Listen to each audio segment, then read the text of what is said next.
আজকে আমাদের যতটুকুই অর্জন হয়েছে, আমাদের যুদ্ধ কিন্তু শেষ হয়ে যায় না। আমরা পর্যবেক্ষণে রাখবো সরকারকে, তারা ধানের শীষের প্রার্থীর সাথে এখন কি ধরনের কি আচরণ করে সেটি দেখার বিষয় রয়েছে। যে জনদুর্ভোগ সৃষ্টি হয়েছে রাস্তাঘাট চলাচল সহ নগর ভবনে, সেটার জন্য আমাদের নেতা দেশনায়ক জনাব তারেক রহমানের পক্ষ থেকে এবং আমার পক্ষ থেকে নগরবাসীর কাছে আমি করজোড়ে ক্ষমা চেয়ে নিচ্ছি। কিন্তু প্রতিনিধিদের পদত্যাগ করতে হবে, সেটা কিন্তু পরিবর্তন হবে না। সেই দাবির জায়গায় থাকবে। হয়তোবা সরকারের সাথে আমাদের উচ্চ পর্যায় থেকে আলাপ আলোচনা করে এটিকে সমাধান করার চেষ্টা করবে। যদি না হয় তখন সেই অনুযায়ী ব্যবস্থা নেওয়া হবে আন্দোলন সংগ্রামে।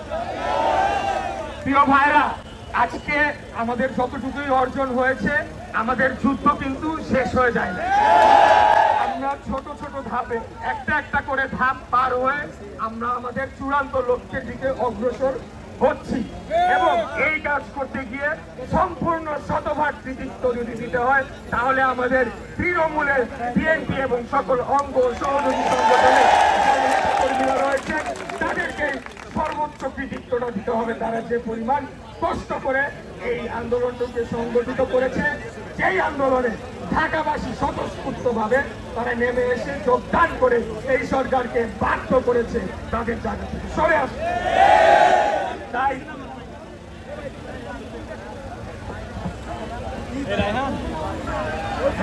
আমরা যেটা ইতিমধ্যেই বলেছি যে জনদুর্ভোগ সৃষ্টি হয়েছে রাস্তাঘাট চলাচল সহ নগর ভবনে যে সেবা কিছুটা ব্যাহত হয়েছে, সেটার জন্য আমাদের নেতা দেশনায়ক জনাব তারেক রহমানের পক্ষ থেকে এবং আমার পক্ষ থেকে নগরবাসীর কাছে আমি করজোড়ে ক্ষমা চেয়ে নিচ্ছি।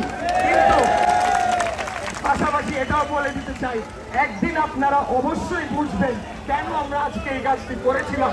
যেদিন গণতন্ত্র পুনঃপ্রতিষ্ঠা পাবে সেদিন আপনারা হয়তো বুঝতে পারবেন। তো প্রিয় নেতৃবৃন্দ, এখন আর বক্তব্য দীর্ঘায়িত কিছু নাই। আমাদের নির্দেশনা এটাই, আমরা পর্যবেক্ষণে রাখবো সরকারকে, তারা ধানের শীষের প্রার্থীর সাথে এখন কি ধরনের কি আচরণ করে সেটি দেখার বিষয় রয়েছে। আপনারা জানেন আরেকটি নতুন রাজনৈতিক দল, তারা এটা নিয়ে নানা ধরনের বিভ্রান্তিকর লেখা লিখছে, পোস্ট লিখছে, ভুল আইনি ব্যাখ্যা দিচ্ছে।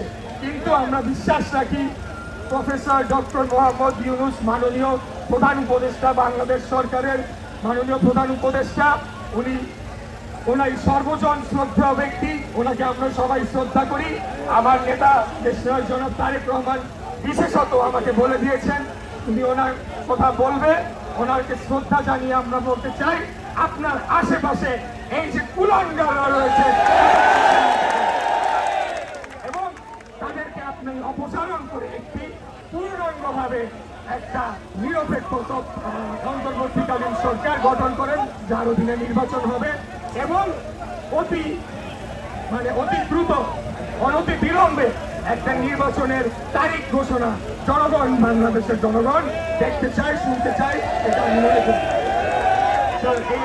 আর বক্তব্য দিব না, আপনাদের প্রতি পরবর্তী নির্দেশনা আসবে।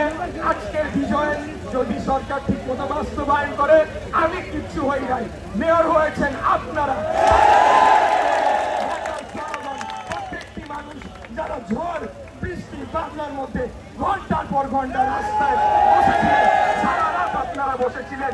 আপনাদের এই যে পরিশ্রমী নেতারা দুই পাশে আবার রয়েছে, কার নাম রেখে কার নাম বলবো, সবার নামই বলতে হয়, তাই কারণ আমি বললাম না। আপনাদের বিষয় এটা, সেভাবে দেখবেন এবং নিশ্চিত করবেন আপনাদের আমাদের অধিকারের সাথে আর কোনোদিন কোনো ধরনের জবরদস্তি করবে না। আমার বক্তব্য শেষ করছি। বাংলাদেশ জিন্দাবাদ।